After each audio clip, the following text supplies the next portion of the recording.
Hi hello guys, എല്ലാവർക്കും ചിഞ്ചു വ്ളോഗ്സിലേക്ക് സ്വാഗതം. എല്ലാവരും സുഖമായി ഇരിക്കുന്നുവെന്ന് ഞാൻ വിശ്വസിക്കുന്നു. ഓണം അടുത്തെത്തിയല്ലോ, അപ്പോൾ നമുക്ക് എന്നൊരു സദ്യയിലൊരു മെയിൻ വിഭവമായ ഓലൻ എങ്ങനെ ഉണ്ടാക്കുമെന്ന് ഈ വീഡിയോയിലൂടെ നോക്കാം. അപ്പോൾ ഈ ഒരു ചാനൽ പുതിയതായിട്ട് സ്റ്റാർട്ട് ചെയ്ത ഒരു ചാനലാണ്. അപ്പോൾ നിങ്ങളുടെ എല്ലാവരും സപ്പോർട്ട് ഈ ചാനലിൽ ആവശ്യമാണ്. നിങ്ങളെല്ലാവരും ഒന്ന് സപ്പോർട്ട് ചെയ്യണം. ഈ ചാനൽ ആദ്യമായിട്ട് കാണുന്നവരുണ്ടെങ്കിൽ ഒന്ന് സബ്സ്ക്രൈബ് ചെയ്യുക, കമൻറ്റ് ചെയ്യുക, ലൈക്ക് ചെയ്യുക. എല്ലാവരും ഈ ചാനലിന് സപ്പോർട്ട് ചെയ്യണം. അപ്പോൾ ഈ ഒരു വീഡിയോയിൽ ഏറ്റവും ചുരുക്കിയിട്ടാണ് ഈ ഓലൻ ഉണ്ടാക്കുന്നത് എങ്ങനെയാണെന്ന് ഏറ്റവും സിമ്പിളായിട്ടാണ് പറഞ്ഞു തരുന്നത്. അപ്പോൾ ഈ വീഡിയോ ഒന്ന് ഫുള്ള് കാണണേ. നമുക്ക് വീഡിയോയിലേക്ക് പോകാം. അതിനായിട്ട് ഞാനിവിടെ ഒരു 150 ഗ്രാമിൻ്റെ അടുത്ത് വൻപയർ എടുത്തിട്ടുണ്ട്. 2 മണിക്കൂർ മുമ്പേ വെള്ളത്തിലിട്ട് കുതിർത്ത് വെച്ചതാണ്. അതേപോലെ തന്നെ 1/2 കിലോൻ്റെ അടുത്ത് കുമ്പളങ്ങ എടുത്തിട്ടുണ്ട്. അത് ഈ ഒരു വലുപ്പത്തിൽ മുറിച്ച് കൊടുത്തിട്ടുണ്ട്. പിന്നെ അത്യാവശ്യം നല്ല എരിവുള്ള പച്ചമുളക് ആയതുകൊണ്ട് തന്നെ ഞാൻ 3 പച്ചമുളക് എടുത്തിട്ടുള്ളൂ. നിങ്ങളുടെ എരിവിനനുസരിച്ച് നിങ്ങൾക്ക് എടുക്കാം. ഇനി നമുക്ക് കുക്കറിലേക്ക് നമ്മൾ കുതിർത്ത് വെച്ച പയറിട്ട് കൊടുക്കാം. അതിലേക്ക് ആവശ്യമായിട്ടുള്ള വെള്ളം ഒഴിച്ച് കൊടുക്കാം. ഒരു പയർ മുങ്ങിക്കിടക്കുന്ന രീതിയിൽ വേണം വെള്ളം ഒഴിച്ച് കൊടുക്കാൻ വേണ്ടിയിട്ട്. ഒരു 3 വിസിൽ വരുന്നിടം വേവിച്ചെടുക്കാം. ഇപ്പോൾ ഇതാ നമ്മുടെ 3 വിസിലൊക്കെ അടിച്ച് നമ്മുടെ ആവിയൊക്കെ പോയിട്ടുണ്ട്. അപ്പോൾ നമുക്ക് ഈ കുക്കറൊന്ന് തുറന്ന് നോക്കാം. നമ്മൾ വേവിക്കാൻ വെച്ചിട്ടുള്ള ആ ഒരു പയർ നന്നായി ഇവിടെ വെന്ത് വന്നിട്ടുണ്ട്.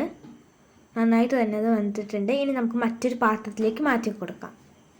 ഇനി നമുക്ക് നന്നായി ആ ഒരു പയർ തിളച്ച് വരുന്നുണ്ട്. ഇനി അതിലേക്ക് നമ്മൾ നേരത്തെ എടുത്ത് വെച്ചിട്ടുണ്ടായിരുന്ന ആ ഒരു കുമ്പളങ്ങ ഇട്ട് കൊടുക്കാം. അതിലേക്ക് ഞാൻ ഒരു 3 പച്ചമുളകും കൂടെ ഇട്ട് കൊടുക്കുന്നുണ്ട്. ഇത് രണ്ടും കൂടെ നമുക്ക് ആ പയറിലേക്ക് ചേർത്ത് കൊടുക്കാം. അതിന് ശേഷം അതിലേക്ക് ഒരു തണ്ട് കറിവേപ്പിലയും കൂടെ ഞാൻ ഇട്ട് കൊടുക്കുന്നു. ഇനി ഇതിലേക്ക് നമുക്ക് ആവശ്യത്തിനുള്ള ആ ഒരു ഉപ്പും കൂടെ ഇട്ട് കൊടുക്കണം. ആവശ്യത്തിനുള്ള ആ ഒരു ഉപ്പും കൂടി ഇട്ട് കൊടുത്ത ശേഷം നമുക്കൊന്ന് നന്നായി മിക്സ് ചെയ്തിട്ട് നമ്മൾ നേരത്തെ എടുത്ത് വെച്ചിട്ടുണ്ടായിരുന്ന തേങ്ങയുടെ 2ാം പാലും കൂടെ ഒഴിച്ച് കൊടുക്കുക. അതിലേക്ക് ഒഴിച്ചെടുത്ത് നന്നായി ഒന്ന് ഇളക്കിയ ശേഷം ഒരു 5 മിനിറ്റ് അടച്ചു വെച്ച് നന്നായി ഒന്ന് വേവിച്ചെടുക്കുക. അതിന് ശേഷം നമ്മുടെ ഓലൻ നന്നായി ഒന്ന് പറ്റി വരുമ്പോൾ അതിലേക്ക് നമ്മൾ നേരത്തെ എടുത്ത് വെച്ചിട്ടുണ്ടായിരുന്ന തേങ്ങയുടെ 1ാം പാൽ ചേർത്ത് കൊടുക്കാം. ഇവിടെ ഞാൻ തേങ്ങയുടെ 1ാം പാൽ ചേർത്ത് കൊടുക്കുന്നുണ്ട്. ഗ്യാസ് ഓഫ് ആക്കിയതിന് ശേഷമാണ് തേങ്ങയുടെ 1ാം പാൽ ചേർത്ത് കൊടുക്കുന്നത്. അതിനുശേഷം നന്നായി ഒന്ന് ഇളക്കി കൊടുക്കണം. എന്നിട്ട് നമുക്ക് ഇതിലേക്ക് ഒരു തണ്ട് കറിവേപ്പിലയും കൂടെ ചേർത്ത് കൊടുക്കാം. അതിൻ്റെ ഒപ്പം തന്നെ നമുക്ക് ഒരു 2 ടേബിൾ സ്പൂണിൻ്റെ അടുത്ത് വെളിച്ചെണ്ണയും കൂടെ ഞാൻ ചേർത്ത് കൊടുക്കുന്നുണ്ട്. ഇനി നമുക്കത് മറ്റൊരു പാത്രത്തിലേക്ക് മാറ്റാം.